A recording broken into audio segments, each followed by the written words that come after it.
नमस्कार दोस्तों, कैसे हैं आप सब। राधे राधे आप सभी को। गुरु ब्रह्मा गुरु विष्णु गुरु देवो महेश्वरा, गुरु साक्षात परब्रह्म तस्मै श्री गुरुवे नमः। योगिनी एकादशी। हिंदू धर्म ग्रंथों में हर एकादशी का अपना अलग महत्व बताया गया है। इन्हीं अलग अलग विशेषताओं के कारण इनके नाम भी भिन्न भिन्न रखे गए हैं। प्रत्येक वर्ष में 24 एकादशियां होती हैं। मल मास की एकादशियों को मिलाकर इनकी संख्या 26 हो जाती है। इन्हीं एकादशियों में से एक एकादशी आषाढ़ मास के कृष्ण पक्ष की एकादशी, जिसे योगिनी एकादशी कहते हैं।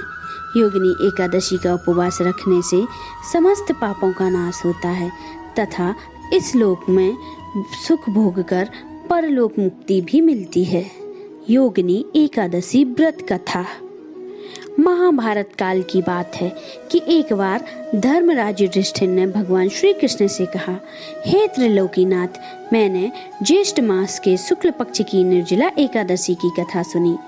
अब आप कृपया करके आषाढ़ मास के कृष्ण पक्ष की एकादशी की कथा सुनाइए। इस एकादशी का नाम तथा महत्व क्या है, सो आप मुझे विस्तार पूर्वक बताइए। श्री कृष्ण ने कहा, हे पांडव पुत्र, आषाढ़ मास के कृष्ण पक्ष की एकादशी का नाम योगिनी एकादशी है। इसके व्रत से सभी पाप नष्ट हो जाते हैं। यह व्रत इस लोक में तथा परलोक में मुक्ति देने वाला है। हे अर्जुन, यह एकादशी तीनों लोकों में प्रसिद्ध है। इसके व्रत से सभी पापों का नाश हो जाता है। मैं तुम्हें पुराण में कही कथा सुनाता हूँ, ध्यान पूर्वक श्रवण करो। कुबेर नाम का एक राजा अलकापुरी नाम की नगरी में राज्य करता था। वह शिव भक्त था। उसका हेममालिनी नाम के एक यक्ष सेवक था जो पूजा के लिए फूल लाया करती थी। हेममालिनी की विशालाक्षी नाम की अति सुंदर स्त्री थी। एक दिन वह मानसरोवर से पुष्प लेकर आया, किंतु कामासक्त होने के कारण पुष्पों को रखकर अपनी स्त्री के साथ रमण करने लगा। इस भोग विलास में दोपहर हो गई। हेममालिनी की राह देखते देखते जब राजा कुबेर को दोपहर हो गई तो उसने क्रोधपूर्वक अपने सेवकों को आज्ञा दी कि तुम लोग जाकर पता लगाओ कि हेममालिनी अभी तक पुष्प लेकर क्यों नहीं आया। जब सेवकों को उसने पता लगाया तो राजा के पास जाकर बताया, हे राजन, वह हेममालिनी अपनी स्त्री के साथ रमण कर रहा है।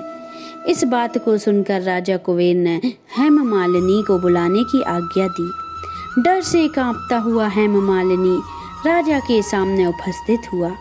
उसे देखकर कुबेर को अत्यंत क्रोध आया और उसके होंठ फड़फड़ाने लगे। राजा ने कहा, रे अधम, तूने मेरे परम पूज्य देवों के भी देव भगवान शिव जी का अपमान किया है। मैं तुझे श्राप देता हूँ कि तू स्त्री के वियोग में तड़पे और मृत्युलोक में जाकर कोड़ी का जीवन व्यतीत करे। कुबेर के श्राप से वह तक्षक स्वर्ग से पृथ्वी पर आ गिरा और कोड़ी हो गया। उसकी स्त्री भी उससे बिछुड़ गई। मृत्युलोक में आकर उसने अनेक भयंकर कष्ट भोगे, किंतु शिव की कृपा से उसकी बुद्धि मलिन न हुई और उसे पूर्व जन्म की भी सुध रही। अनेक कष्टों को भोगता हुआ तथा अपने पूर्व जन्मों के कुकर्मों को याद करता हुआ वह हिमालय पर्वत की तरफ चल पड़ा। चलते चलते वह मार्कंडेय ऋषि के आश्रम में जा पहुंचा। वह ऋषि अत्यंत वृद्ध तपस्वी थे। वह दूसरे ब्राह्मणों के समान प्रतीत हो रहे थे और उनका वह आश्रम ब्रह्मा की सभा के समान शोभा दे रहा था। ऋषि को देखकर हेममालिनी वहां गए और उन्हें प्रणाम करके उनके चरणों में गिर पड़े। हेममालिनी को देखकर मार्कंडेय ऋषि ने कहा, तूने कौन से निष्कर्ष कर्म किए हैं जिससे तू कोढ़ी हुआ और भयानक कष्ट भोग रहा है। महर्षि की बात सुनकर हेममालिनी बोला, हे मुनि श्रेष्ठ, मैं राजा कुबेर का अनुचर था।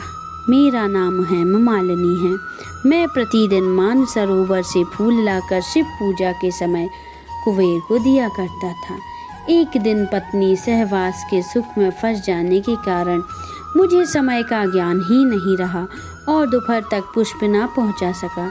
तब उन्होंने मुझे श्राप दिया कि तू अपनी स्त्री का वियोग और मृत्युलोक में जाकर कोढ़ी बनकर दुख भोग। इस कारण मैं कोढ़ी हो गया हूँ तथा पृथ्वी पर आकर भयंकर कष्ट भोग रहा हूँ।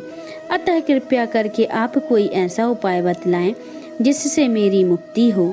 मार्कंडेय ऋषि ने कहा, हे हेममालिनी, तूने मेरे सम्मुख सत्य वचन कहे हैं, इसलिए मैं तेरे उद्धार के लिए एक व्रत बताता हूँ। यदि तू आषाढ़ मास के कृष्ण पक्ष की योगिनी नामक एकादशी का विधि पूर्वक व्रत करेगा तो तेरे सभी पाप नष्ट हो जाएंगे। महर्षि के वचन सुन हेममालिनी अति प्रसन्न हुए और उनके वचनों के अनुसार योगिनी एकादशी का विधि पूर्वक व्रत करने लगा। इस व्रत के प्रभाव से अपने पुराने स्वरूप में आ गया और अपनी स्त्री के साथ सुखपूर्वक रहने लगा। हे राजन, इस योगिनी एकादशी की कथा का फल 88 सहस्त्र ब्राह्मणों को भोजन कराने के बराबर है। इसके व्रत से सभी पाप नष्ट हो जाते हैं और अंत में मोक्ष प्राप्त करके प्राणी स्वर्ग का अधिकारी बनता है। कथासार: मनुष्य को पूजा आदि धर्म में आलस्य प्रमाद नहीं करना चाहिए, अपितु मन को संयम में रखकर सदैव भगवान की सेवा में तत्पर रहना चाहिए। योगिनी एकादशी व्रत कथा समाप्त। तो बताइए दोस्तों, कैसी लगी आज की हमारी ये कथा आपको हमारी कथाएं पसंद तो आ रही है ना? तो जल्दी से हमारे चैनल को सब्सक्राइब कर लें अगर आपने सब्सक्राइब नहीं किया है, और बेल आइकन को प्रेस करें जिससे हमारे आने वाले वीडियो आपको जल्दी जल्दी मिलते जाएं।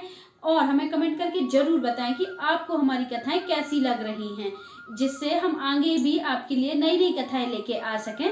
नमस्कार।